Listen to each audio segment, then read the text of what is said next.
Hey, what's up, everybody? Welcome back to the Top Flight Pod. You know what it is. You know what we're here to do. We're back in the studio today. Beautiful Austin, Texas. I'm with the boys. We got B here to my left. We got Primo off the screen controlling everything on the ones and twos. Today, he's got the Birkenstock sandals. He's chilling. No Jordans. It's cold outside. What's wrong with you, bro? You got shorts and chanclas. I don't know, bro. I left in a hurry, and I didn't realize how cold it was outside. I hadn't really been outside all day. The wind that came in today It- really changed things up. It really did. I'm hoping tomorrow's not too bad because I think we might be outside. Might be pretty bad. In a though. bucket truck. Low 30s. No 30. Mask and gloves. Mask and gloves. Double pants. Long Overalls. johns kind of. Yeah. But B, how are you doing, mate? Doing pretty good. It's a good weekend. Yeah, happy to be here. Happy to talk about some stuff going on. Yeah. I mean, the MLS Cup is done. We have a champion in our GGs domestic league. 2025. So GGs. yeah, we're ready to talk about it, brother. Man, I feel like so much has happened in this offseason. When just playoffs. Like you have playoffs. You had Austin was in it. Then they were out. Then an international break. Then the new season news dropped. Like the schedule and this and that. Like so many things. It's been kind of overwhelming a little bit. Yeah, and the playoffs have been kind of spaced out a little bit. Very was like, weird. They were spaced out. There's a lot of time in between rounds. It was just Yeah. But Well, it's MLS, man. One of the most craziest, most unique leagues in the entire world, and maybe that's why we tolerate it so much. I could have said that's why we love it so much, but right now it's tolerating MLS. I don't know if I love it just yet as a league. It's getting there. Changes are coming. yeah, And they're there is positive. changes coming. They're positive. I mean, it is our domestic league. So Yeah. like, The playoffs You know? I don't love. I could say that, but we'll see. We'll see if how things are moving forward. But today we're here to talk about a lot of Austin FC topics. Of course, the Open Cup is one thing that we're mainly here for. Also, new goalkeeper coach. We're going to get into that. But also the World Cup group. So stay towards the end of the pod. As usual, we do the Austin FC information first. Then we move into European segments. We'll focus on the World Cup groups there at the end. But shout out to the folks on Patreon. Shout out to the folks on the Discord chat. Shout out to the new Austin Texas COE, that's Center of Excellence age group. They're trying to form the new U12s for the academy. They're almost there. They're ready to. They're almost there. In the process of perfecting this new product, which is this new age group. I got to see them this weekend. Saw their cup run. My G Diego and Alex. We were watching them this weekend. It's crazy how little kids at that age can be so good. Because I think back when I was that age. And the soccer we played was just kick the ball as far as you can and hope for the fast kid to reach it and make something happen up there. I mean, these boys are playing out the back, B. I mean, these boys are saying, like, man on. They're saying, do this. They're saying, do that. No, I'm not going to check in. You're supposed to do this. You got to follow this. Like, they're following game plans at 12, 13 years old, mate. And they're not obviously the best team in the world, but it's really interesting and it's good. It's different gravy to see an age group so young do things so well. And another thing, I want to send a shout out to the academy, mainly Memo Cifuentes and Josh Reyes, who seem to be the ones at the center of this Vivero Cup, which hosted a lot of local teams. We had Laredo Heat, we had teams from Corpus Christi, teams from San Antonio, SGA from here in Austin, Cap City here from Austin. Also, Rayados Pflugerville, an official Monterrey Rayados Academy here in Pflugerville. They made it to the final. Unfortunately, they lost, but they put up a really good fight. Pflugerville did. Pflugerville, Oh, okay. Rayados. Everybody thought it was going to be Cap City. Rayados Pflugerville ended up going to the finals against this Austin FC side that they're trying to get together. And no, it was just a really good time to see this young age group perform at the level that they did. And just real quick, some shout-outs. Some players that I saw that were pretty interesting. I know they're 12. They're 12, 13. But it's Go off. one day they're going to be 21, Yeah. 22. You never know, man. Hell yeah. Lay it I out, mean, brother. at one point, Messi was 12 years old. I'm not saying that these players are going to be the same thing Messi is. You never know. But every soccer player that's 24 years old at one point was where these kids are at right now. And just to send a couple shout outs, the entire team is good. But kids that I kept hearing the name because of other parents, it's not like I have a complete scouting report on these guys, but I kept hearing a lot of parents say, good job, good job, so-and-so, good, way to go. So, and coaches would shout players, okay, this is so-and-so, okay, blah, blah, blah. Leo, little curly hair. He's on the Warehouse and TV story. Little curly hair kid. He's holding the trophy. Mm-hmm. What a player. Defensive player, left back. Oh, my God. MVP. For me, MVP because of the IQ that this kid possesses at such a young age, to know the role that he has to play at that position, bro, is tough, bro. And for me, man, more than anything, I was surprised with is the IQ that these players possess at such a young age, because you could tell that it's not just a game for them.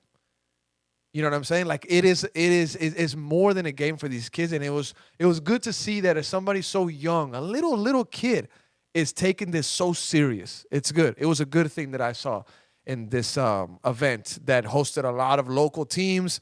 We're getting a U12 age group together, and like I said, shout out to Leo, shout out to Thiago. Thiago, what a player! Aldo is also one of the bigger boys of this group. He did phenomenal. Also, Connor on defense, very young center back, top player, secure at the back. The way that they talked to each other was like, man, you barely see this in Sunday League with these grown ass men.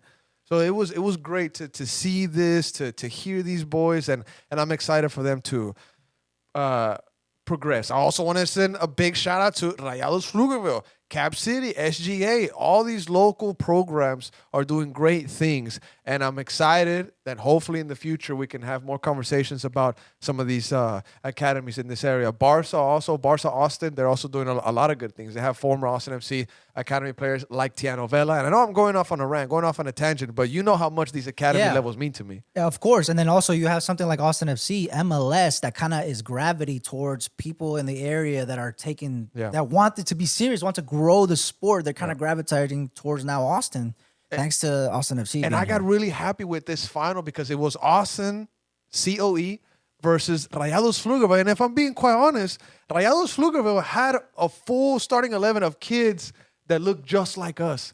It was like, like our nephews. No, it was like, the team of like kids that are fully suited warming up. They got the tracksuits, and the other team, no, I'm not saying. Oh, okay. Now I see what you're saying. Rayados had equipment up for days. I'm not trying to say, but it was Rayados was like that Mexican team or that team with Latin American kids, Hispanic kids, where I could have been at, where I could have played against the Austin FC side, which resembled to me the Lone Star back in the day. Yeah. Those teams where you're like, man, there's a bunch of American kids on this roster, and then Rayados was like the Barrio team, like the team that I could probably be on. You could probably be on. Primo would probably be on. Rattlers, Vipers. Primo those be a teams. Starter. Primo will be a starter. Just from that alone. But I really liked it because Rayados had a lot of Hispanic talent on display, and this is why they do these tournaments, so that they can discover a kid from Laredo, a kid from San Antonio, a kid from SGA, a kid from Cap City, a kid from Rayados, Pflugerville. And I just loved what went on. And again, shout out to Josh Reyes, shout out to Memo Cifuentes, shout out to the coach of this age group, Jonas. They did a phenomenal job. And next week is Arbolito Cup. It's going to be a lot of fun. It'll be the same thing, just higher age groups. I think ages 13 and ages 14. This will be their tournament where Jazzy's artist son John, he plays, and I'm very excited to see him play. Nice. He's a baller, little baller. A lot of hidden talent in this Austin FC side, and a lot of talent that they've let go. Unfortunately, they're not the perfect academy. I know maybe this segment sounded like a glaze fest. There's a lot of things. There is a lot of things that I've heard from a lot of people, parents and people around the academy, that they could be doing things differently, better. They're not 100% on board with the way that things run. I'm not going to get into specifics, but I'm just here to tell you it's not all 100%, gravy. There's problems, there's bumps here and there, but the academy, hopefully they can start producing more talent and start keeping the talent more than anything. Because that's one thing. You can produce it, but are you keeping it? Are you promoting it? Is it going up to Austin FC 2? Is it going up to the first team? Irvin is a start. Owen Wolf, kind of. Micah Burton. I think Irvin's the closest. Irvin is the one. Irvin is the one. But alrighty, shout out to them. Arbolito Cup coming up next week, and I'll get into MLS Next Fest there at the end of the pod. But gentlemen, let's get into the U.S. Open Cup, because that's probably one of the biggest storylines. One of the biggest storylines of this week that we saw. I know it's off season. It's a bit of slow news. But one big fish that we got right now is that Austin is back in the Open Cup for 2026. Now, it's a new format. It's 80 teams, 7 KO rounds, one less than previously. It was 8 rounds before. Now it's just 7. There's $1 million on the line and a CONCACAF Champions Cup spot. 5 wins to win it all. Austin will begin away. That's information actually that was thanks to San Jose in their article that they published. They released what teams went home and what teams went away, and I'll mention why that's important here in a second. Austin starts away, round of 32, April 14th or 15th, and this doesn't mean that they won't be in Leagues Cup in 2026. Now, Why did I say that it was weird that San Jose dropped that? Because this press release has been so confusing. It's been, this team has released this information. This team released this bit of information. This team released. Austin hasn't made a post about it on their website, if you haven't noticed. They just made one post that says, we're back in Leagues Cup, run it back. That's all they said. Because I think details are still being finalized. You don't know if Leagues Cup is still going to, be something for Austin this year. Although the president did say that he was confident that Austin would be in Leagues Cup 2026, but it's not official. And if we look at the key dates, Open Cup, round of 32, April 14th, round of 16, April 28th, quarterfinals, May 19th, semifinals, September 15th. There's a big gap there. There's a summer break gap there for the World Cup. The Leagues Cup can exist in August, late August. That can be the home of Leagues Cup, and it won't be a problem for the U.S. Open Cup dates. So Austin could still be in the U.S. Open Cup, obviously compete for the MLS season, and be in the U.S. Open Cup with no problem. Think back to 2020. Think back to 2023. You were in CCC, you were in Open Cup, and you were competing for the MLS Cup. Austin's been here before. Do they have the team? That's another question. Do they have the depth? That's what we're here to talk about right now. Wow. But how are you seeing this news? Well, I mean, just you were right. The first thing I thought about was, are we at the Leagues Cup? That's like the big question going around. Sounds like a busy schedule coming up, brother. Yeah. I mean, I personally, I'm glad that we're back in the U.S. Open Cup. I say let's run it back. Let's go for it this time. But I was also very, very excited for the Leagues Cup. I was leaning more on that.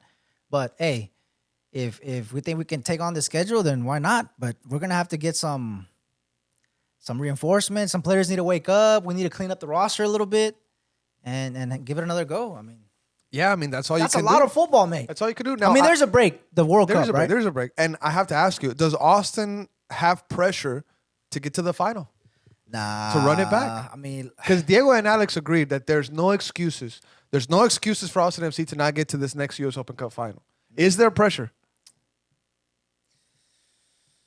I don't know, bro. At this moment, I don't think so. You lost the Cup final at home. If we get to a position where we can make a run, then so be it. Okay. But we're going away on the first round, then we got a round of 16. You never know.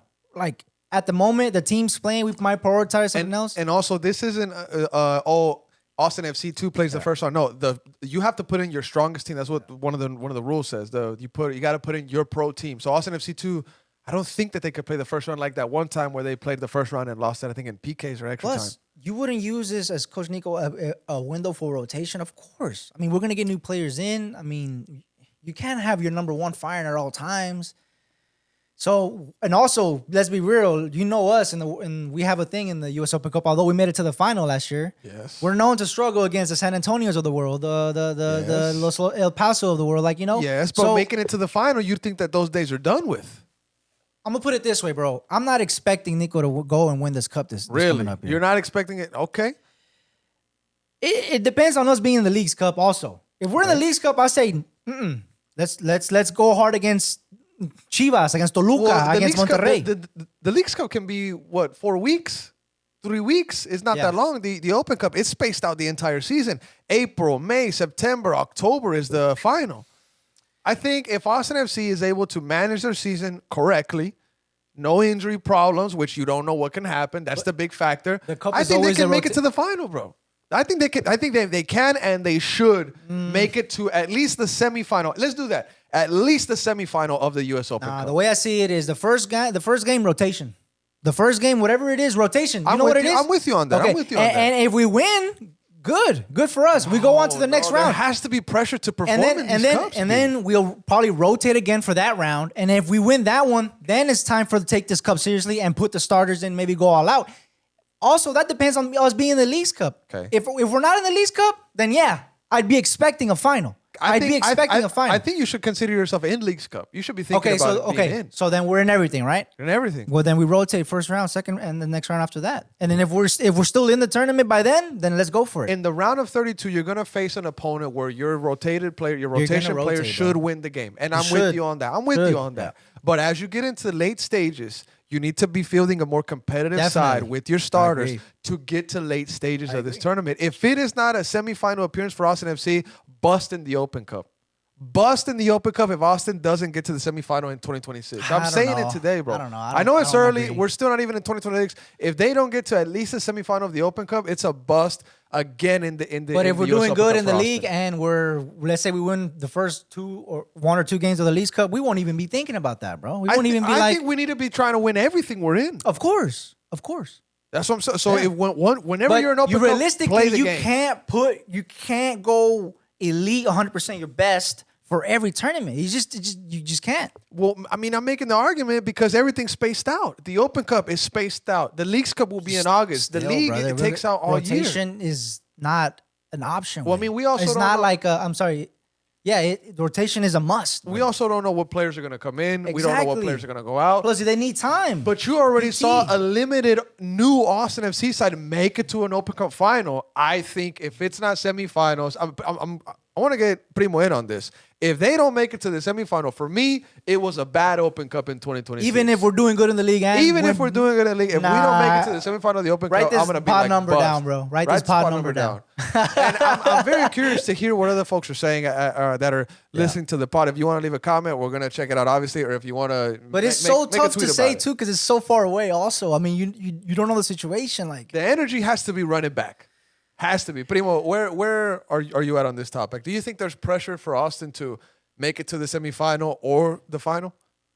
I mean, I think maybe there's like pressure within, like us, like local pressure because of what happened last year. I mean, this year. I mean, losing a final at home, sucks.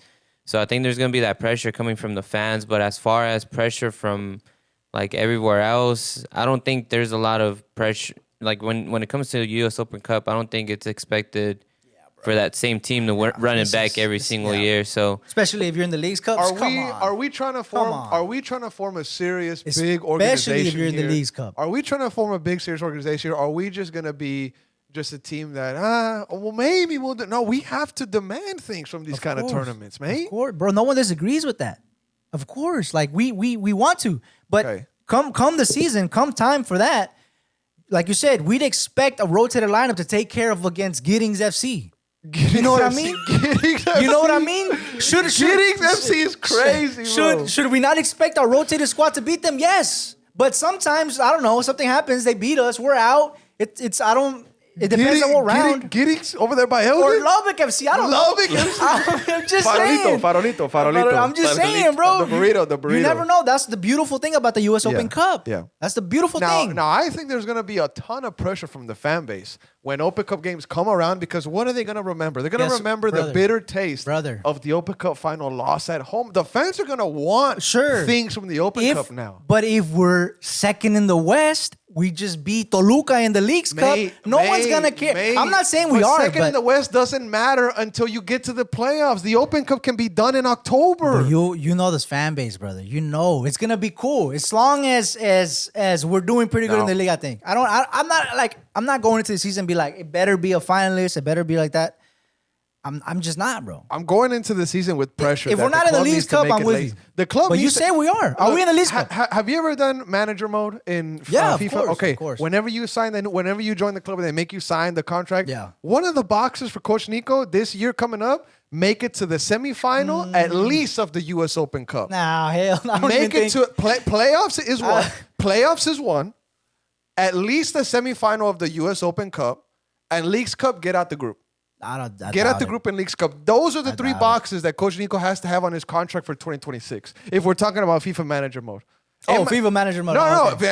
I'm trying to put it in FIFA manager mode terms. This is real life. There's no way that box is in his contract. There's just no way. There has to be expectations from ownership to reach late stages. I'm talking semifinal of the U.S. Open Cup. Playoffs, they always talk about it being minimum. Brad Stewart was saying that in the last game. So he was saying this is the new standard. They're talking about setting standard. This is the new standard. Semifinal or cup final in the cups. Get out of the group in Leagues Cup, and then we'll see what goes on there. Because Liga MX sides they have like 6-7 DPs on their roster. It's different gravy. And then in MLS Cup, just make it to the playoffs. Like I said, I'm saying when there comes time, rotate. And if we're in a position, if we can still advance in this tournament with rotating squad, and we get to a position where we can make a run for it, then yes. Let's do that. But I'm All not right. expecting a certain level, bro. All right. fair. Especially if we're in the leagues. That's the key. Are we in the Leagues Cup or not? I think we are. I think we are. Well, I'd say then we are. I'd say let's. we are. That's right there. That's expectation. We But need you to get got out of the the group. final, bro. All right. Let's cap it there. Let's go on to the next topic. We're obviously going to be coming back to this hundreds of times this year coming up, and I'm sure the folks listening are thinking themselves, "No, I want this, I want that." But Yeah, true. And it's very early, brother. exactly. Still, a lot has to happen in this offseason. The season just ended. Yeah, 2025. the champion was today. GGs. The champions was today. Yeah, which but- we'll get to. But $1 million is on the line. Prize for the U.S. Open Cup. Prestige more than anything to win the oldest trophy in North America is huge. So that'll be massive. But that's the U.S. Open Cup news. Now, Plus, I mean, let's be real. The main thing is the CCL ticket. Now the CCL ticket is huge. That's what's huge. The CCL ticket is huge. And actually, a lot of fans on social media, at least on the We're Austin TV, they didn't really take this Open Cup news kind of, too well. A lot of folks were kind of, they want to be in Leagues Cup, but also a lot of fans are happy because they want to run it back. If we're both, I'm down. Let's run it back. But Now, alrighty, next topic here that we have, let's do the Andy Laughlane news. Apparently, Austin FC club president Andy Laughlane told Fox 7 Austin, I think it was maybe like an exclusive conversation or something, but this is from Kevin Little at K Little Sports on X, formerly known as Twitter. The tweet says, Austin FC president Andy Laughlane tells Fox 7 Austin that Austin, Q2, and MLS club's training facilities will quite likely host practices for at least one World Cup team.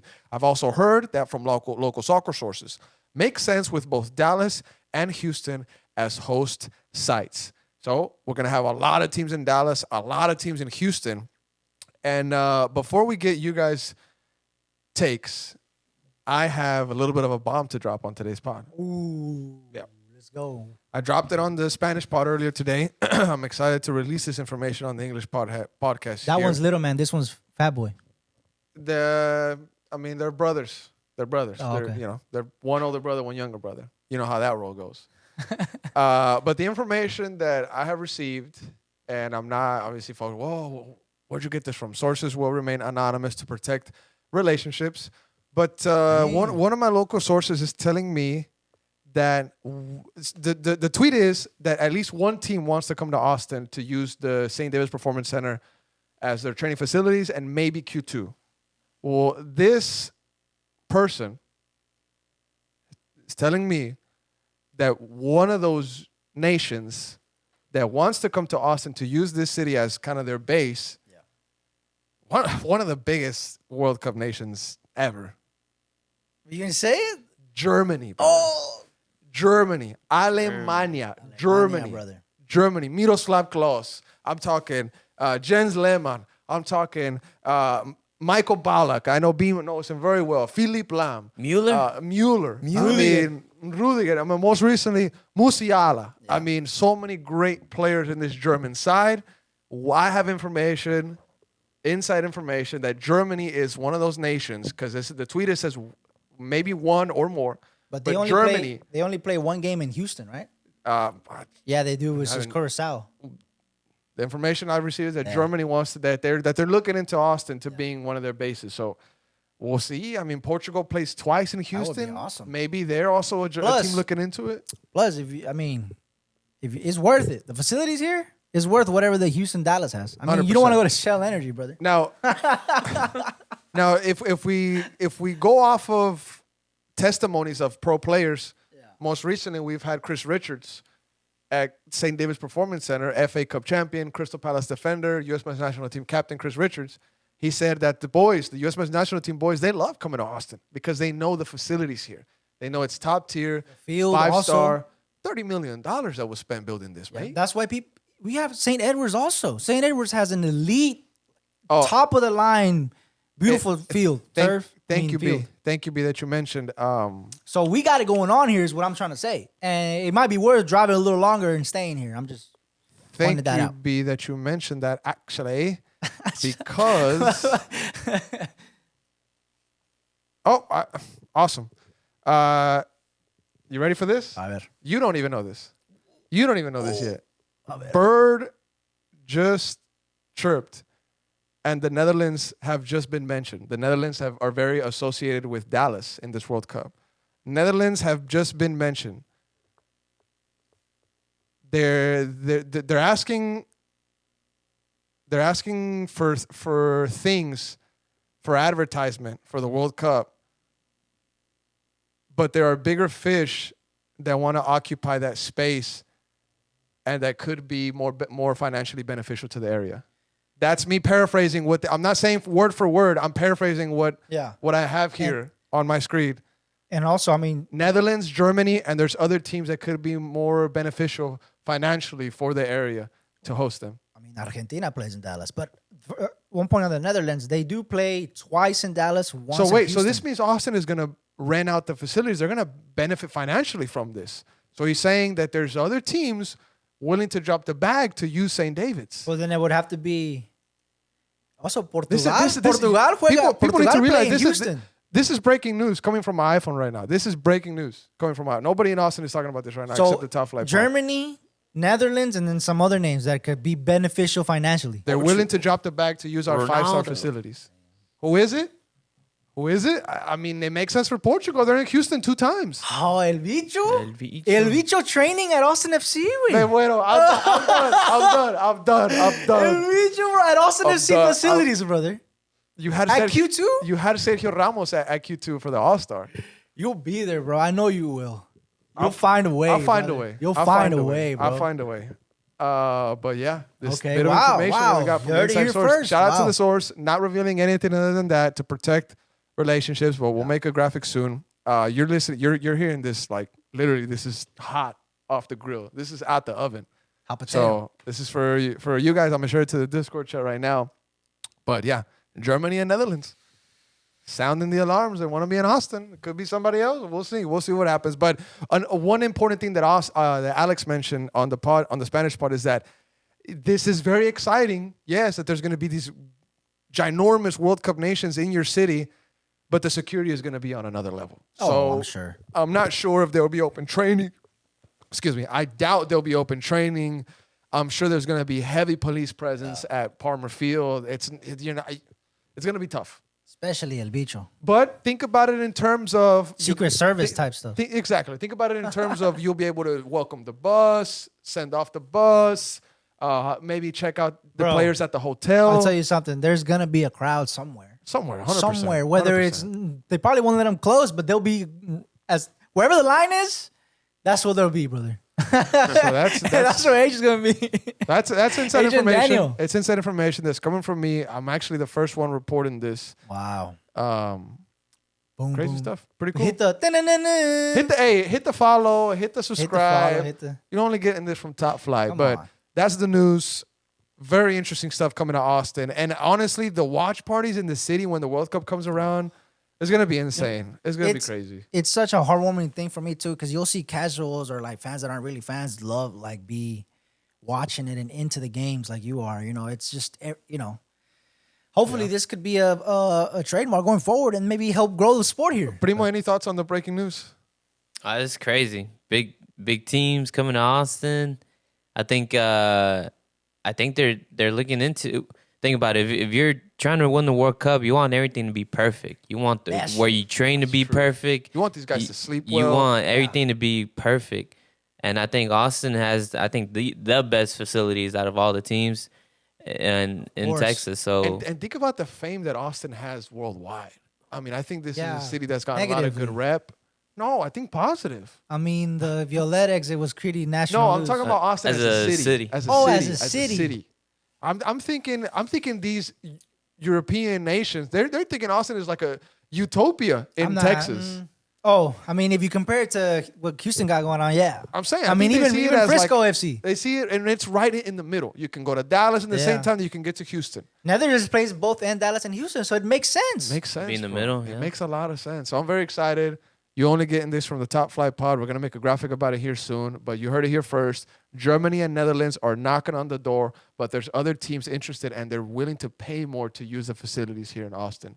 It's pretty big. That's a lot, brother. It's pretty big. I'm trying to get some more for y'all, but and that'll spread the word.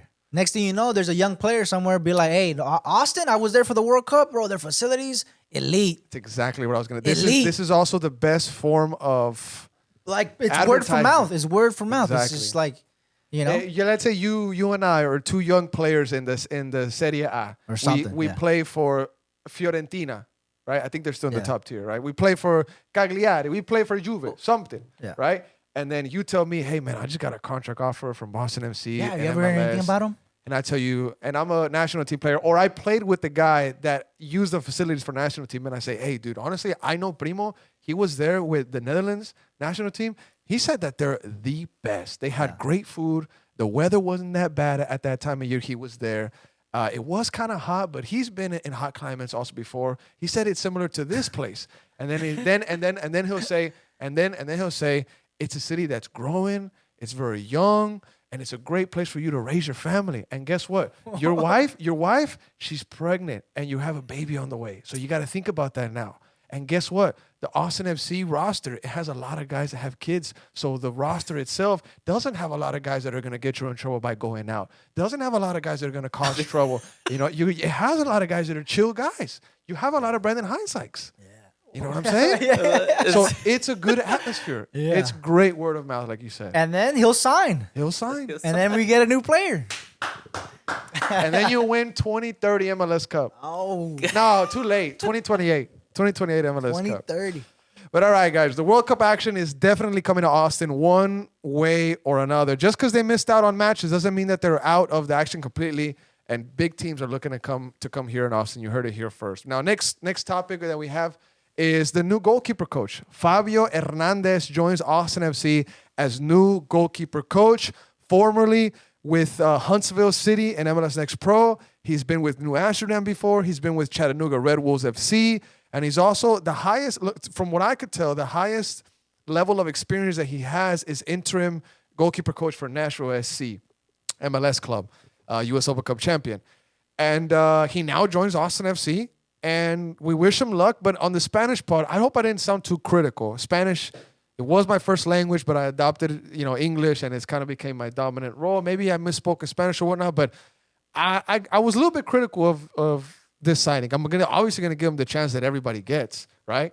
But I was critical of this signing because the goalkeeper position for Austin FC, for me, is one of the most important. You have Brad Stuver. He's an all-star player. He's been doing things phenomenal for the past years that Austin FC has been alive. Every year. As a club. Every year he's been the best player for Austin FC. Maybe the years that Drusy was here, you can argue that it was Drusy. But he's been one of the most consistent players in the life of the club. So what does that tell me? That means that the goalkeeper position is important, not just for the organization, but for the fans more than anything.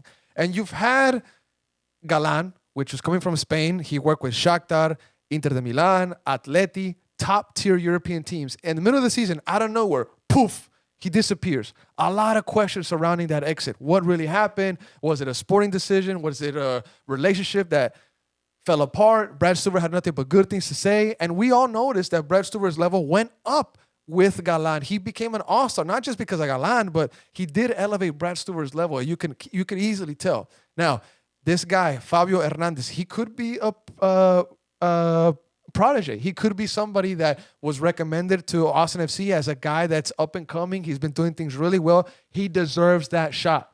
But I was thinking that Austin FC was going to go for somebody that already got that shot, that proved themselves. This is a signing for me, B, that is going to prove himself at Austin FC to, go on to the either whatever's next in his career. This is a younger guy. Yeah. He's not at the end of his career. He's still shaping his career, but this is his first big shot.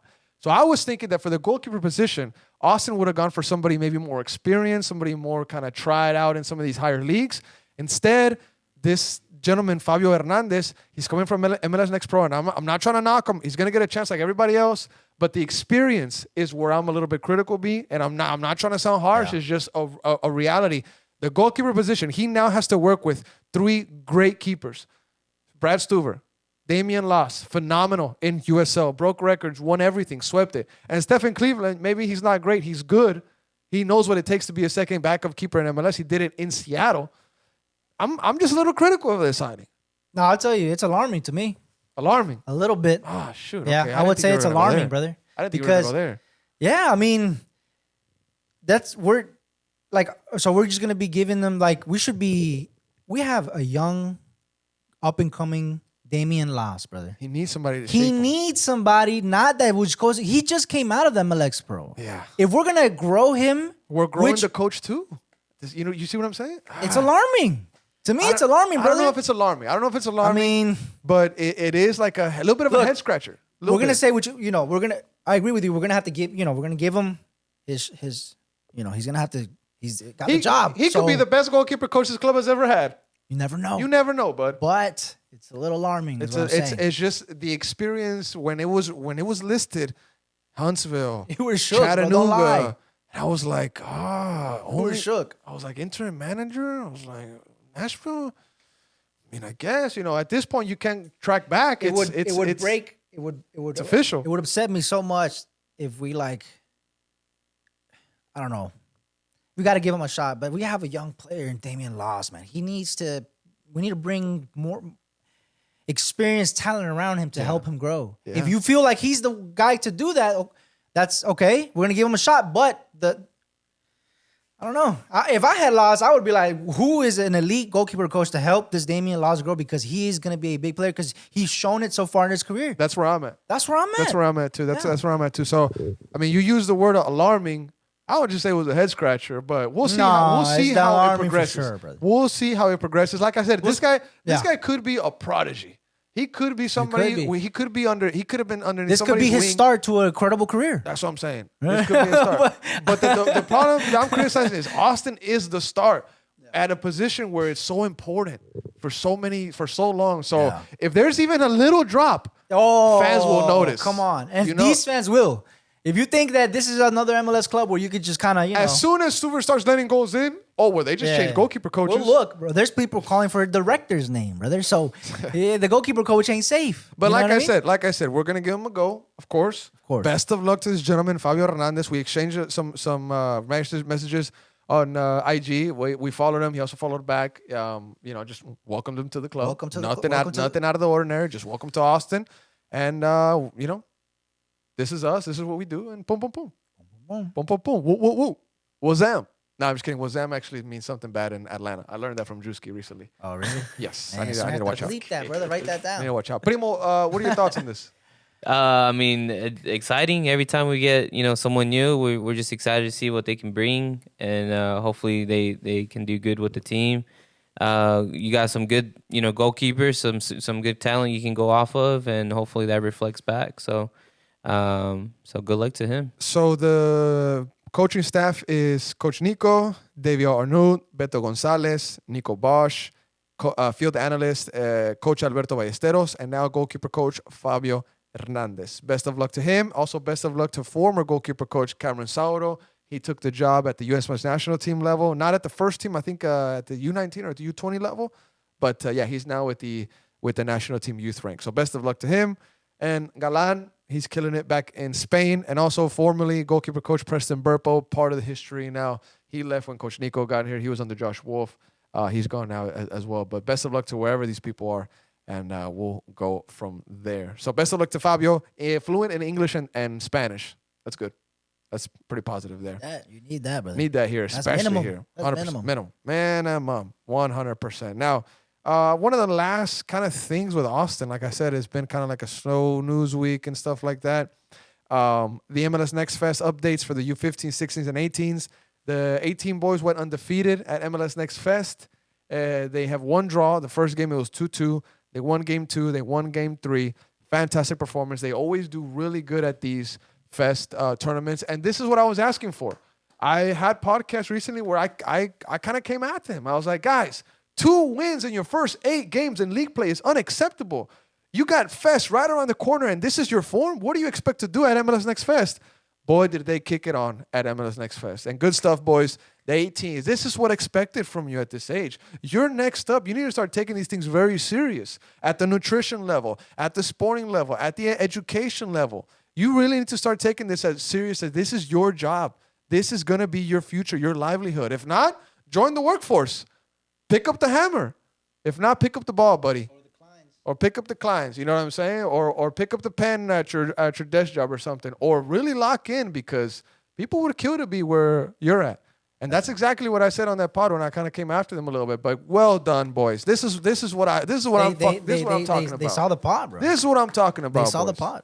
11 goals scored in 3 games. This is what I'm talking about. Now bounce back in the league and finish strong the rest of the year. Because 2 wins in 8 games, and the 2 wins are against, bro, like JVB teams, brother. Yeah. Like not at your level at all. And they like blowout wins, 6-0, 8-0. Teams that you should be smacking like that. Losses to Houston and Dallas in those 8 games, unacceptable. But they kicked it on FS. Hey, you shut me up. And that's exactly what we want. Hell yeah. Alrighty. U18 goalkeeper Nico Aristizabal, he did not make... He did not form part of that group that went to MLS Next Fest. He went to Puerto Rico, the U19s, to play in the UNCAF FIFA Forward 2025. They lost both games, I think, but he only played in one of them where they lost like 4-0 against Guatemala. Terrible rain. Should have been called off. The referee continued the match. He conceded 2 penalties, but he guessed right both times. And it was an own goal for the 4th one. He made a great attempt to make a save on it. And then the 3rd one was a defensive mistake. Like he lost it in front of the goal and it was 1-on-1 against the keeper. But the water on the field had a lot to do with the bouncing and movement of the ball. Should have been called off. Like puddles everywhere. So I don't really take much away from this match for Nico. Just some positives. Like I said, he guessed both ways on the penalty kick. He's 17, 18 years old. Still got a long way to go. And pretty good for him to be at this level. Plus, hey, you sleep on Los Chapines? Guatemala's good, brother. Yeah, they're definitely coming up. They're coming up. They're coming up. I agree. They missed the World Cup, but hey. I agree. Next I agree. Now, international news, CONCACAF and CONMEBOL, they are in talks to bring Copa America 2028 to the United States. That's massive. It already was here in 2024, right? 24, 23? What was that again? What? Copa America is coming back to it was 2024. The United States. So that's going to be a lot of fun. Q2's most likely going to be official? a venue. It's in talks. It's in talks. Okay. Very advanced. Argentina and Ecuador are in competition. For 2020? 28. Copa America. Man, I'm down. Bring them all over Bring here. them all. Bring everything. Bring it. Bring it to the United States. Of course, the dollar. Bring Libertadores here, too. Bring everything. The dollar reigns heavy. You know, folks want to, make that cheddar over here. Playing in LA, in Houston, in Dallas, in Miami, in New York, in New Jersey, in Chicago, in Seattle. Plus, you know who's in here Austin. in Miami? Exactly. Plus, he'll be here by then. Yeah, so 2028 is probably going to be coming to Austin, Texas, and the United States. So be on the lookout for that. A lot of international stuff. So with that, we can get into the World Cup draw because this is one of the biggest things that we wanted to talk about on today's pod. Our reaction to the 2026 World Cup draw. Primo, he's getting it on screen for us here. Massive groups. One of those tabs. The World Cup, yeah, that one. There you go. Okay. Now, massive groups. I think maybe one of the most balanced World Cups in my lifetime. I'm not talking about the 80s. I've only seen from 2006 and up. I don't remember 2002. I'm going to be very honest. I don't remember Korea, Japan. I'm going to be honest as well. I don't either. I don't. I was 7, 6 years old. I do not remember one game from Korea, Japan, 2002. I remember clearly 2006 and up. This is one of the most balanced World Cups I've ever seen in my life. I wonder if it was rigged. But what do you mean by balanced, though? It's very difficult to point out the group of death. There is none. Isn't that balanced? Yeah, that is, yeah. Okay. But there's also groups that you haven't identified who the 4th nation is, like Mexico's group. The only one would be Italy. Italy would shake things up for sure. Which is in the group of Canada, Qatar, and Switzerland. So even then. That's what I'm saying. That's even then. But if one of the groups that's already shaped up and formed, then we can start off with this one, is my group of death. I actually identified one. Okay. And the Spanish boys, they even kind of argued on it. They were like, no way. Let me guess, bro. Can I guess? Yeah, for sure. Group K. No. Okay. Never mind. Nope. Continue. Group L. Group L, and let me tell you why. You have England, Croatia, Ghana, and Panama. Bro, the only question here is, can Ghana get results versus Croatia and Panama? That's it. No, you have Panama, one of the best CONCACAF teams. Bro, you have Ghana, a team that needs to probably Ghana is probably the weakest one of this group. No, Panama I think would be the weakest one. Maybe so. Maybe one of those two. But Ghana in the air, those African teams, they're always very strong in aerial games. I know England has some great defenders. They have world-class players in that starting 11 that can easily beat anybody. But Ghana on their day, Panama on their day, Croatia, which is coming from their golden era, when are they going to finally die out? When is the gas going to run out of this Croatia engine? They're still going, right? When is it going to finally run out for Croatia, this nation of so little people that it didn't exist that long ago? You know what I'm saying? I mean, Croatia is a country that's always punched up when we're talking about international soccer fixtures. This is, to me, the toughest group of the World Cup. Group L, England, Croatia, Ghana, and Panama. I know folks are going to disagree with me. This is how I interpret it. I just can't pick one out, bro. There's just not one. I mean, like, I agree with your take. This is well balanced, I guess. The most well balanced out. And also, if you look at how the potential tree would line up, it's even more balanced. Yeah. You think they got it? They figured it out? This addition to the teams? I don't know. It would be very difficult. This is the biggest World Cup ever. It'd be very difficult to rig an operation like this because there's so many people that they used for it. You had Tom Brady, Shaquille O'Neal, Wayne Gretzky, Aaron Judge on stage. They use buttons for the Champions League. Like, they press a button and the computer simulates it the most perfect line. I don't like that. That reminds me of, like... You don't think they're using that here? But this is a live draw. Oh, true. This is the thing. You know, you get the little button. Now, there has been cases in the past where, like, vibrating balls or hot balls than others or whatnot. There has been cases like that. But one thing that I saw on social media, actually, from an account called Soccer Dave, he made a video where it kind of made it look very nefarious, very dark, that Trump got the United States, that Claudia Sheinbaum got Mexico, and that the Canada president or prime minister got theirs. But then Diego Valencia said that was pre-planned. That was because the pot one, each one gets in one group. I didn't know that. Yeah. So I think the reason why it's so balanced. That video had so many shares. Yeah. Like thousands of shares, bro. And it got me. It got me. So, like, I think a reason why this may be so balanced is I think they got the pots right on too. I mean, I like it. I mean, let's go through Group A real quick. Yeah. Primo has it there on screen for us. It's Mexico's group. Now, of course, that's an important group for the podcast. Mexico, South Africa, South Korea, and UEFA Playoff D, which it could be. It's Czechia, Denmark, Ireland, and MKD. I think that's North Macedonia, if I'm not mistaken. Macedonia. MKD. Yeah.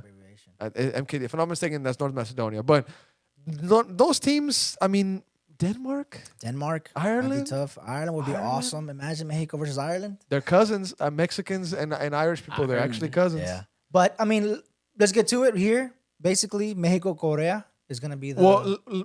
First things first. Yeah, true. Mexico, South Korea to open the World Cup in El Estadio Azteca, newly renovated, iconic, in front of the world.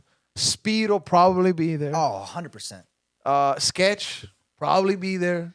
6ix9ine probably be there. Probably, yeah. Blueface Baby maybe he'll be most likely. No, he can't. I think he's on house arrest. Oh. But the folks that could be there, they're gonna be there. The stars will be at the Estadio Azteca, and it's gonna be a blast from the past. Why do I say that? Obviously, you guys know Shabalala 2010, the Vuvuzelas of South Africa, Conejo Perez scandal. I mean, El Vasco Aguirre, the same coach in 2026 as in 2010, 16 years later. With the same open, bro. That is... I mean, just it's too perfect. It's too perfect, brother. And golazo. I mean, we all remember watching that. Oh, I couldn't believe it. I wasn't even mad at it. I was not mad at it at all. Damn, what a goal, dude. Wow. I was like, that set the tone for the World Cup. The context behind it, brother. Them being at home. It was just special. That World Cup was special, bro. Special. Oh my God. And we get to debut it here in our home soil, brother. Who wins it? Oh, actually, not Mexico. Who wins it? Look, South Africa struggles. They've been struggling. They could get a result against Mexico. Mexico's been struggling. Anyone too. can get a result against Mexico, bro. Mexico is struggling really bad right now. Let me make one thing clear. I've seen a lot of conversation on social media of a lot of fans say, "Oh, Mexico's getting out this group. Mexico got it. It's in the bag." I don't know if it's that in the bag, bro. I don't think so either. Mexico is not a team that's giving me a lot of confidence as of recent. South Korea with Sun, it's scary. Look, Mexico doesn't have a human Sun. Yeah. They don't. Yeah, they don't. I don't know if South Africa does.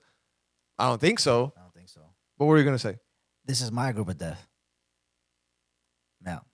Group A. Yeah. That's a shocker to me, brother. That's my group of death. It's Mexico, Korea, If Denmark goes in, I mean, this is, yeah. I mean, I don't trust Mexico to even be second place in this group. It's just, maybe I have recency bias. We have time till the World Cup, but wow, did Mexico look so bad these past 6-7 games that they've played. I mean, yeah. So The bad, past bro. year. Yeah, so the only you think positive South is Africa winning can't Copa get a Oro. result against Mexico? I Winning- think they can. Winning Copa Oro was makeup.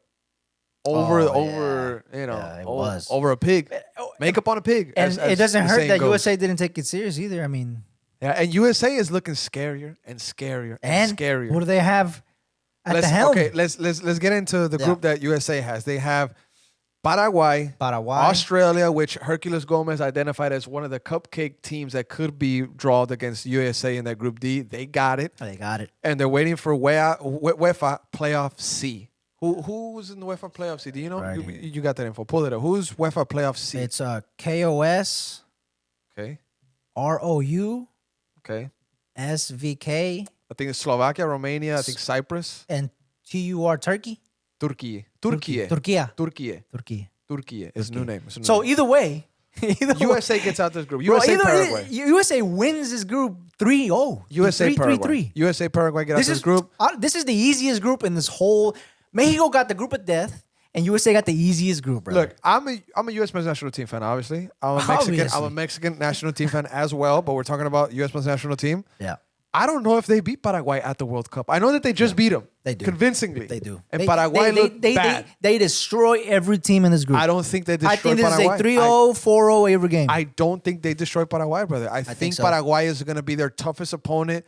And I think that actually... that says a lot. That says a lot. Paraguay is not a slouch. Primo, Bro. can you pull up CONMEBOL qualifiers? Paraguay finished at the top, not at the top, but they had a convincing second half of the CONMEBOL qualifiers, bro. Yeah, they did. But They still, did have a very still. convincing. They still. literally changed coaches. Not at home. Sacked their Not coach. at our home in a World Cup. Hired a new coach. Nah. Blew up. They did fantastic That is after they facts. fired their coach. That is very true. But So I don't think Paraguay is as easy as a lot of as me, people might think. I agree with the fans, bro. I think this is a wash. That's going to be the USA versus Paraguay is the match who The matchup, decides yeah. the leader of Group D Yes. for me.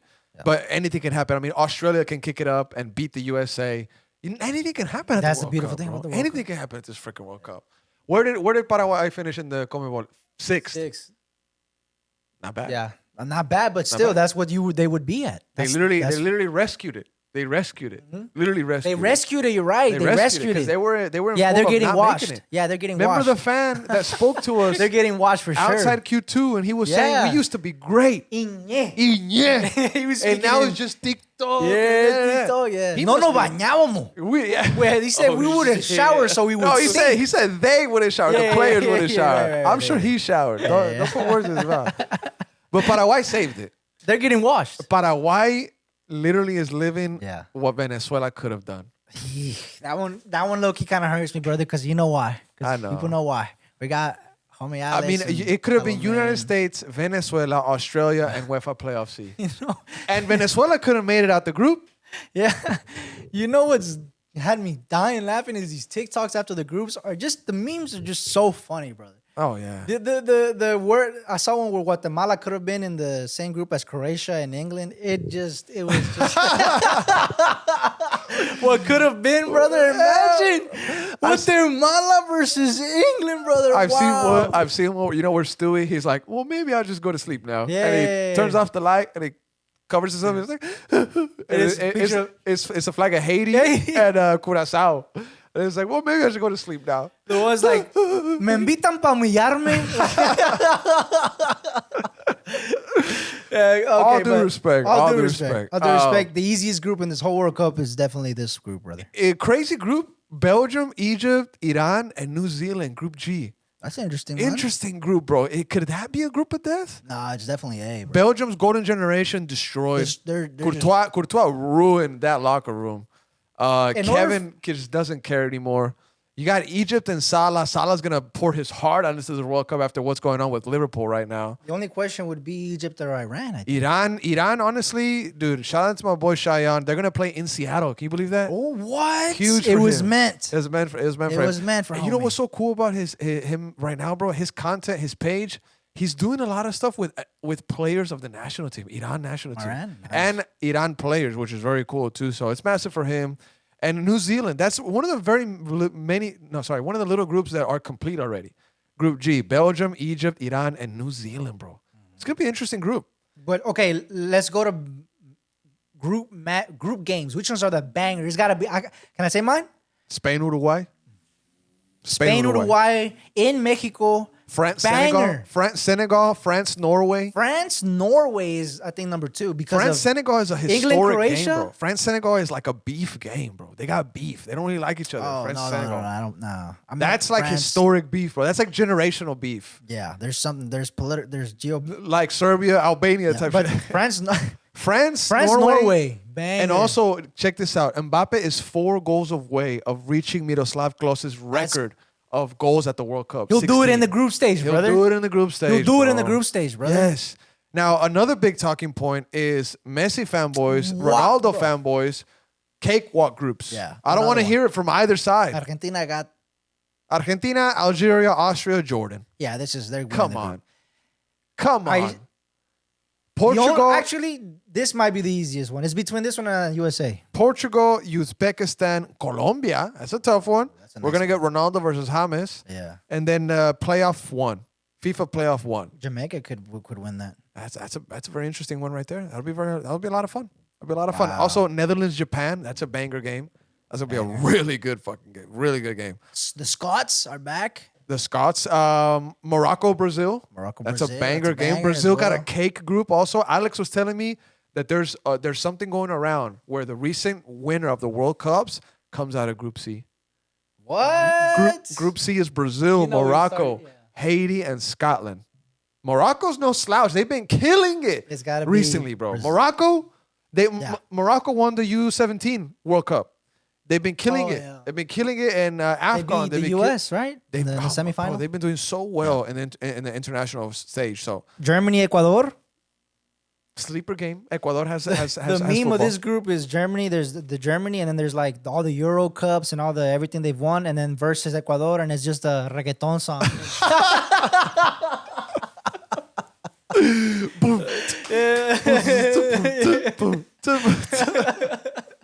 Oh man, the memes are amazing, bro. I love the meme. Yeah. Oh man, that was hilarious, bro. Oh, man. Excited. Mexico, South Korea is That's a banger game. game. Mexico, South Korea, it reminds me of like Olympic games. They always meet and like Olympic. I think Mexico on their journey to the gold medal. They beat one of the. I think South Korea was it Japan, but against Japan and South Korea, Mexico always has really good games, bro. Siempre, güey. Obviously, Mexico, South Africa, Canada. A little bit of love for Canada. Canada, Qatar, Switzerland, and they're waiting for UEFA Playoff A. It's just so many good games, bro. And Ronaldo, Cristiano are gonna be in Houston, bro. England, Croatia. England, Croatia is gonna be in. Is it in Houston also? I think. Now, the final, will it be what the Simpsons predicted? Which Mexico, is? Portugal? No. It could happen. It could happen. Mexico, Mexico Portugal. is It not. could happen. Mexico, we lucky to get out the group, brother. Do you know that? Is it set in stone? No. Do you know it for a fact? Anything can happen, bro. Imagínate cosas chingonas. Imagínate Portugal a la Chicharito, final. Chicharito. Hey, if Ronaldo wins the World Cup, The conversation Debate is back over. on. No, debate's over. debate back on. No. The debate is back on. No, at his age, Yeah. it's over. Nah, Messi won the MLS Cup. That's over. That makes it over, bro.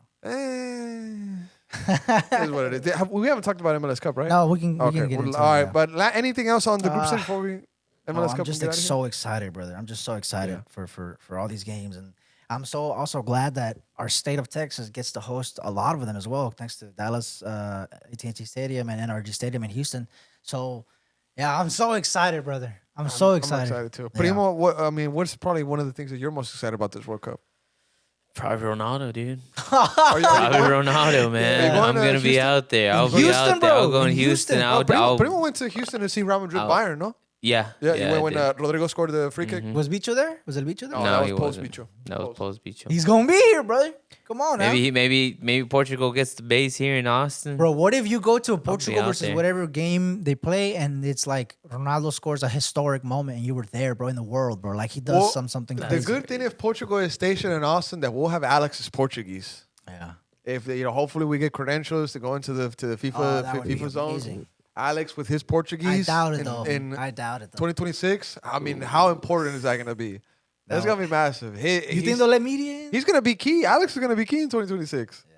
It's going to be massive. He's going to be so much help. I'm excited. I mean, this is his moment, bro. Yeah. I mean, you got Portuguese, probably Portugal coming in. He's going to be Swiss Army knife. Actually, that's what I called him today. We were talking to some of the coaches at the academy level. Introduced him to some of the coaches, and I was like, this is Alex, so he does da-da-da-da. I mean, how crazy was he in 2025? Dude was insane. Shout out Alex. I mean, he was with the Copa America 2024. I mean, he was killing it then as well. It was I just, agree. Shout out Diego, too, Shout out Diego. Salome as well. Dante, who's at MLS Next Fest right now in Arizona. Dante. My boy Dante drove out there. Yeah, I saw that. Car went out on him when he got over there. At least he got over there. He got there? Car went out on him. Y luego? It was just the battery. Thank God. Dang. Thank God. That's why I told him. I was like, bro, that is the best case scenario. Yeah, that's the best case scenario. You didn't want it to be Anything else, a starter, an alternator, or something, or a new set of tires. It was just a couple, maybe like $120 or something nowadays. Yeah. And the best thing about it is that the roommates that he's staying with, he knows some guys out there. Oh, perfect. He's staying with them while he was taking photos at the fields. I guess he left his car, obviously because it wasn't working. Maybe he Ubered there. They replaced his battery for him there. Bro. That's what it's all about. That's what it's all about, bro. It's all about. It works out. Alrighty. Last but not least, the MLS Cup Final concluded. GG's 2025. It ends in probably the most Hollywood fashion that MLS front offices would want. Inter Miami, Leo Messi, Rodrigo de Paul, Javi Mascherano, Jordi Alba says goodbye as a champion. Sergio Busquets says goodbye as a champion. Jorge Mas, David Beckham's investment, Luis Suarez, thank you. Their vision paid off.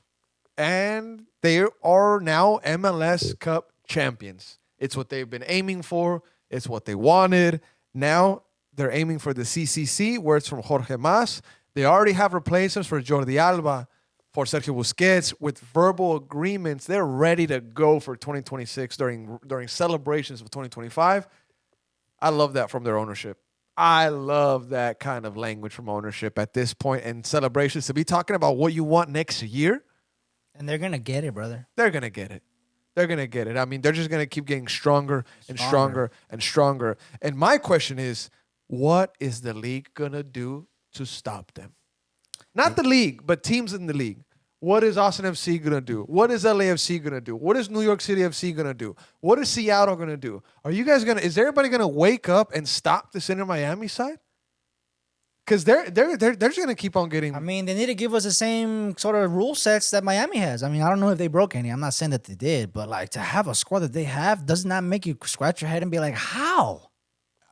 Brother, I've had private conversations with people that work in that environment. It's like, how? And they have similar thoughts. It's got to be a, hey, I got you. Let me float you 20 mil behind or something, because I don't know. I don't know, but it's great exposure.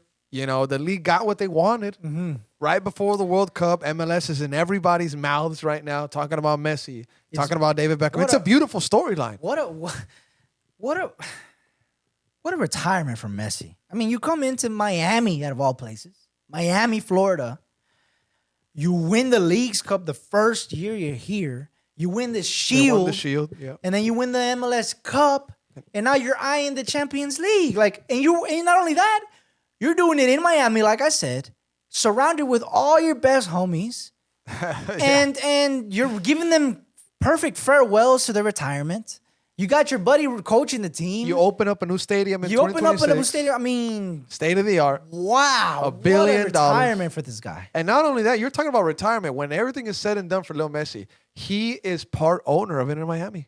And I mean, wow, brother. Isn't that something? What a story for Leo Messi. Wow. What But you got to give him credit, though. He's a great player. And he's going to be here till 2028. I mean, this is greatness. This is one of the best players of all time. To have him in all time in our country I mean, we play them this year coming up. And I mean, we'll just be quite honest. In the final, he didn't have a PK. He's very criticized for PKs. He got an assist. Great assist. He got two? No, or just one? I think he got 2 assists. He got a brace of assists. I mean, and all season he was just fighting for the for the Golden Boot, scoring goals, banging in goals. I mean, He's just dominated this league. he bro. dominated the league, and I think it was a dominant performance from Lil Messi in 2025. I think this Miami side has shown the most dominant run to a championship in the history of the MLS. But you know, we're talking about the performance on the field. When we're talking about the signings, the FO, this and that, there's things that are out of the ordinary that happen in Miami's offices when it comes to signing players. But you can't cry too much about it because, I mean, the MLS would have said something if it was illegal. You think? You know, you'd hope. You'd hope. But I mean, are you gonna look what this did to the league? It's 'cause the thing is we're talking about their very strong season, but we also have to point out the irregularities that we've seen with some of their signings. It's the international spots, the designated player kind of players that they're signing. Rodrigo de Paul. We're asking how because we would like to do that as well. Exactly, and it feels like sometimes there's some teams that get the good service at this restaurant, which is MLS, and there's some teams that are seated by the restrooms. And you're still waiting for your orders for your drinks. You're waiting for your drinks. Yeah, and people are eating. People are eating, mate. And people that got there after you got their food. That's what it feels like sometimes in this league. And the bro. valet didn't even want to take your car. And you got a nice car. Yeah. You don't got, I mean, you're part of this restaurant. And like, you brought Shotty with you. and now you look bad. And now you look bad. Now you look bad. Damn. But See so we what you do. just want the same. We just want the same trip because we got the money. We got it. It's right here. We literally got the bag. Like we walking in here with Louis YSL sprayed on our chest. Yeah. Respect us, bro. It's not just Miami. Like we got money to play with. We got money to spend. We spent $30 million in the span of 2.5 windows. Yeah. Respect us. That's all we want. That's all we want, bro. Level the playing ground a little bit. Let us do what you do. That's all I'm saying. Let's share the fun. Make it easy for everybody to do Miami things. And things will be better for the league. Take this. It is what it is, man. Either way, look. Shouts to Miami. It was a great season for them. Phenomenal. Phenomenal. Season. Great season for them. Dominant run. You got to give them their props. Got to give them their credit. Like I said, now it's up to the rest of the teams to stop them. What are you going to do? They might go on a run. They might go on a dynasty run, bro. That's the scary part, That's the scary part because players are going to want to join this Inter Miami side. They're going to take less money to play with Messi at the final stage of his career. Facts. The nostalgia factor is added onto it. The city factor is added onto it. I mean, so many things, so many right things are going towards Miami's way. It's hard being an SKC. The new stadium is going to open up, brother. Being an Austin FC. Brother. How is RSL going to compete with the atmosphere that Inter Miami is bringing this now, bro? And they're only going to get better. And Vancouver, what the best thing that could have gone against them? They're up for sale, bro. They're up for sale. What? Vancouver is up for sale. What do you mean? They're up for relocation. They could be moving to Las Vegas. So if that's the next best thing to this Inter Miami side, oh man, it could be a dynasty for Inter Miami, bro. Who's gonna stop them? LAFC with Heung-min Son and Denny Bouanga? They could. How long is that duo gonna last before one of them gets poached? But Denny Bouanga mainly back to Europe. They're the closest thing we have. When is Austin going to wake up and have a serious project where they can compete against these superstar, gigantic teams? Try to convince an all-star to move to Austin. That's the key. The All-Star Week was supposed to help us out. But they didn't want to. They didn't even want to show up. They didn't want to freaking. They didn't even want to pull up to the All-Star. So complicated. But that's MLS. The greatest of all time, brother. It's just unique. Are you talking about Messi? Yes. I thought you meant Cristiano. According to Trump, it's Pelé. It's Pelé. But last thing before we get out of here, it's official. The Longhorns did not make it into the college football playoffs.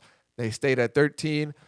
A school by the name of JMU. I don't even know what JMU stands for, except the U is probably university. It could be J Monsters University, for all I know. It could be freaking Mike Wazowski suited up as quarterback. I don't know, bro. They made it in, and Texas didn't. I think this is a message sent to Texas saying, you don't run jack-ish. But the messages were sent elsewhere. Notre Dame got a message themselves. There was a lot of messages sent. There was messages, but look, at the end of the day, Sark did so well, too. So well, but look, at the end of the day, we shot ourselves in the foot by scheduling Ohio, but we did the real thing to do. Yeah. But we went against Florida and we're in. We gave ourselves a harder task, and we also lost against an unranked team. It's like a boxer. We didn't run from the fight. We didn't. We didn't run from the fight. We scheduled the fight everybody wanted to see. Yes, we went at people In their primes. Yeah, You so- you saw Mayweather and Pacquiao in their prime, not one of them running for years. Yeah. That's what that's the Texas energy. Yeah. But at this the end of the season. day, the Florida defeat, the Mississippi overtime win, the Kentucky overtime win. I mean, I JMU, personally, bro. JMU. Okay. So then teams now are just gonna stat pad against Uzbekistan of college football, and they're gonna make it into the playoffs. That's the new thing then. Okay, fine. We're gonna play against Texas State and UTSA. Yeah, Bet you want to do that? that's the thing. You want to? Okay, let's do That's it. the thing. Let's run it up. UTSA, get ready. Texas State, get ready. And also, St. Ed's, get ready. they the reason why they're the JMU is because they're giving 2 spots to the conference championships, bro. The conference. So at the end of the day, I'm not too. I already had this mindset before we even played A&M, bro. Like before even playing A&M, I was like, it doesn't even matter if we win. Like I just, yeah.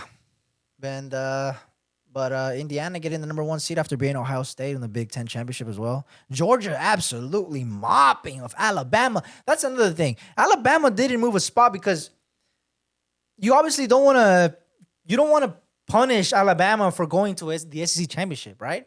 Because if essentially if they went down, then that means that if they would have not played in the SEC champions, they would have been in the playoffs. You don't want to do that, so that's why I guess they didn't move down. And to the Notre Dame side, I mean, join a damn conference, bro. Yeah, quit acting like you don't need a conference, bro. Like join a conference. I'm tired of y'all always thinking y'all are better than anybody. They don't even need to be in a conference. No, join a conference. And that's the message that was sent to them. You know what I mean? Okay. So it is what it is. Join a conference. Either way, I'm gonna be locking in. I'm gonna watch the playoffs. I love college football, and yeah, I mean it's unfortunate that Texas isn't in there, but at the end of the day, I don't know what other takes out there, but maybe I'm in the minority here that thinks, fuck it. You know, I think we kind of deserve where we're at, in my opinion. Is that? I mean, I wonder what other people think, but yeah. No. I think you said it quite well. You're more in tune with the college football stuff than I am, so I think you put it quite well. Yeah. I think you put it quite well. Yeah, guess what? Best believe we're gonna come back stronger next year, 100%, 1,000%. We Sarkisian said that they're gonna honor the commitments that you know they made with Ohio State and Michigan, so they're not gonna change this conference games, but after that they might. So we're still gonna play the Ohio next year. So I'm heated about the whole situation, mate, but you can only do anything but move on. That's the only thing you could do. I'm more upset at Pickens. George Pickens blatantly not competing for that ball that would put him at his over and under for catches. I think he was at you talking about prize mix? he was at 6 catches. Yeah. Dak throws a ball. And Doesn't even jump for it, bro. what are you saying? Mate, I'm not. What are you saying? I hate to say it, but I'm not. I stopped, bro. I stopped underdog price picks. That was it. That was it. No. Oh. Before that, I stopped when the whole Chauncey Billups stuff came out. I was like, man, I'm done. I'm done because it's just so out there, dude. And it's like, you know, it's crazy how it's become. It's just a thing. It's a thing. Gambling's becoming everybody. It's like a normal thing now. Yeah, I mean, for players, I mean, it's a no-brainer. They're in on it. The referees, I saw a clip of a referee. It was an overtime for a college football team, and one of the college football teams decided to kick instead of receive, and the referee was like, "You're gonna kick instead of receive." And the guy's like, "Yep, we're gonna kick." And it was like against. You could tell it was like obviously like against the narrative of somebody because there was clearly tension. It was a weird. The ref was like, "You're gonna kick." Real. He's like, "Really? For real?" Yeah. Come on, bro. I don't know. Maybe they're going for a record. Come on, man. Like I'm done. Like just be very careful where you put your money. If you have a system, if you think you know how to crack the system, by any means, go for it. It doesn't work for me, so I'm out.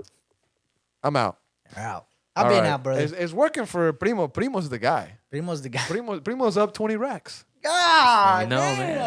IRS. We need some new lighting, brother. Come on. I heard the IRS is looking to audit. Don't rent me out. Primo, get us out of here, mate. Any last words? No, I mean just excited for the season to start. Looking forward to it. You know, every pod is a week closer to the new season. But you know, just be on the lookout for any news. You know, new coaches maybe coming in. You know, those type of signings. But one last thing, if you don't mind, just Mo Salah, bro. Oh yeah. Mo Salah has given to a lot of people online, the most craziest style interview any player has ever done in the history of ever, in my opinion. At his caliber of player. I mean, he straight up said, I mean, we'd have to pull up the quotes, and I hate to drop this at the very end, you know what I mean? But I just wanted to get y'all's quick thoughts on that. I mean, to me, that he's pretty much saying he's doing what any player at that level would want to do. He doesn't care. He's just going to flat out, and came out with that. So Liverpool are on a free downfall. I mean, something's like, going how does on. this going to work now? It's either going to be Arne Slot's got to go or Salah's got to go. Like, Liverpool are just going through it right now, bro. They got sacked that manager. You think he's done? You think you don't want to? I told you guys a couple weeks ago, Yeah, you you got to did. sack Slot before you it gets did. worse. Now, Yeah. who you going to choose, Slot over Salah? And he said, so much I did for this club. I gotta look up the quotes, but either way, it's The just problem that I was thinking about with Salah too, mate, is you remember when the whole Christmas tree stuff was Yeah. going on and Yeah. stuff? He kind of, I don't want to say he turned it's not the right wording, but he chose to consistently put that post out, kind of going against his Muslim beliefs. The Muslim community probably took that as a slide. You know what I'm saying? And now the Liverpool community has turned his back. That's what he said. They're turning on Salah. Yeah. So the people that he kind of like chose to please, And he wanted to stay there. he wanted to so stay. bad. Now they're turning on him, and he's going to try to fall back on the Muslim community for some support. You think? And I mean, this is maybe what's going to happen, and the Muslim community is going to be like, I mean, well, flat- you wanted to cater to them so bad. You know what I'm saying? the cojones on this guy to just. He wanted to cater to the Western culture. Is what I'm trying to say, and so. Now like the Muslim beliefs are gonna be like, well, I mean, hopefully they take him, not that We'll they see. take him It's back, just, but what that locker room is kapoosh. oh, bro, Caboose! but question: do you think things would be different if Jota wouldn't have passed away? That's a good. That's Because that's a huge thing, bro. That's a huge thing as well. Huge. Yeah. Shook the world. And then very very very last thing I just want to say that Shook your whole preseason up. yeah. I mean, it was. I mean, I'm Team Salah. I'm Team Salah. the way they started the season too, bro, undefeated 5-0. We thought that we were like, oh man, this is it. But then just the free fall has been crazy. I'm Team Salah 100% in this situation. Your Team Salah. I think he deserves the respect of Liverpool. I think he is part. Because he got benched, and he ended up playing again. But Is it harsh to say that without Salah, Liverpool wouldn't have found the success that they had of recent years? of They'd course. still be without a Premier League. they'd be without a Premier League. They'd still be without a Premier League after 30 plus years. They'd still be chasing but it. that's the nature of the kind of. I mean, I don't know. Without Mo Salah, Liverpool would not be where they're at today. They would 100%, still be. 100%. It'd be 38, 30 whatever years if when it was looking for the 100%. Premier League. 1000%. That historical moment without Salah. So you would have think they never owe it to happened. him? They owe it to him. That's They owe it what to he's him. saying. And Scouser fan base, shame on you guys for turning on Liverpool. The ones that have, because I'm sure there's people backing Salah, 100% from Liverpool. Yeah. There has to be. But the folks that turn on Salah, shame on you guys. Like, this guy gave you everything. He literally went against his religious beliefs to please a big portion of the fan base. And they're turning on him, bro. Damn. They're turning on him. Liverpool's not You know how big it must have been for him to go against his Muslim beliefs, Yeah, bro, it was to massive. please the West. massive, and he wanted to stay here so badly. He's Yeah. making bread too. Yeah. So I'm Team Salah in this, Yeah. and I'm glad Sadio Mane cleared the air recently. Oh, he did? With Rio Ferdinand on the Ferdinand Meets podcast. He cleared the air with there was the with, beef with with Salah. What did he say? I have to re-listen to it Yeah. and kind of listen to it again because you're at work listening to it. You get the main idea of it. You may miss some details, but one of the big ideas is that Sadio Mane talked with Salah, and Salah was like, "I don't have a problem with you. I never have a problem with you. Like nothing like that. It's not it. Like remember there was a big situation where Salah could have passed this to Sadio and he didn't. I caught a few of those. They were spotlighted. And Salah was all like, "I just never saw you. I just didn't see you." Like Maybe he just wants to score himself. that was a tough trio. Salah, Firmino, and Sadio Mane. That was a scary trio. Yeah, they had it going on, man. Champions League winners. Yeah. Premier League winners. And without without Salah, would have been a different story, Liverpool fans. But alrighty, let's get out of here. Yep. Have a good night, everybody. Be safe, and we'll see you soon. Ciao.